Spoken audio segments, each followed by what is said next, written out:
So, andito to ngayon sa YouTube, sis. So, dito, nakita mo itong yung may picture dito. Click mo yan. So, nakita mo yan, wala pa tayong na-watch na video. So, maghanap muna tayo ng video na pwede natin, i-watch.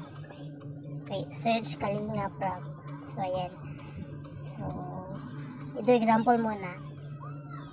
So, ayan, pag nagtapos mo na yung video sa kapanonood, back mo lang dito, sis.